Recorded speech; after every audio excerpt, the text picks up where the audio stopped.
And we're back with the Daily News with Dr. Debi Lynes. We have a very special segment with her each month. It's called Mind Your Health. And today we're talking about depression, right? So what is it? What kinds of depression are there? And is it, I guess to begin, is it real?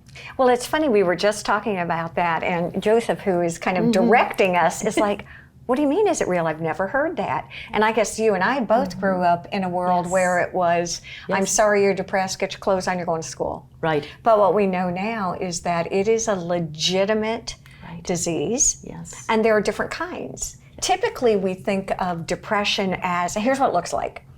Losing interest in everything from showering to hanging out with your friends. Right.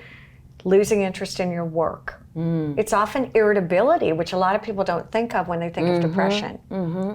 It's the inability to focus oftentimes. So depression mimics a lot of other kinds of things. And when I think of depression, I think of just perpetual sadness. And sadness, believe it or not, isn't as much a symptom as the feeling of hopelessness. Okay? Because remember, our moods are like the weather. Some days are sunny, some are cloudy, some are partly cloudy. We don't want tsunamis, we don't want tornadoes, we don't want hurricanes. We've talked about that before. But I think there's major depressive disorder, and that's kind of what you and I are talking about right now. And it can be one episode. Right. It can be brought on by the death of a loved one. Right. Okay? Sure. Or it can be recurrent episodes. Just sort of chronic over time.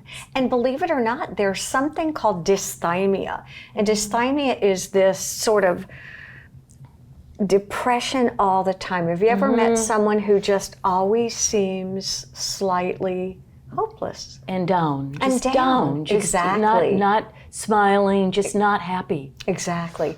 And I know you've heard of this. Oh my gosh, he's so bipolar. What does that mean? What does that mean? Okay, well, here's what it really means in the world of depression. There's a unipolar depression, means you're down. Just down all the time. Yep, bad mood. Yep. Can't function. And then that's unipolar depression. Bipolar depression is simply I go from down, I cycle from feeling down to very up. Okay? Or down to moderately up, but still up. And that can look like these manic phases are when people gamble, buy things, they're promiscuous, they have all of these just larger than life kind of symptoms. So Debi, how do you know if you're clinically depressed? I mean, how do you get diagnosed? I think there's a criteria of diagnoses of symptoms that you have, and you need a certain number of those to be even considered as someone who has depression. And then I think like anything else, first thing we do, tell me about your nutrition, tell me about your exercise or your movement, tell me about how you're fueling your body, tell me about your sleep. And so we look at lifestyle things. And then if you kind of check the boxes with those and you're still feeling those symptoms of depression, then it may be time to talk to your primary care doctor. And oftentimes they are an amazing first line of defense to diagnose depression.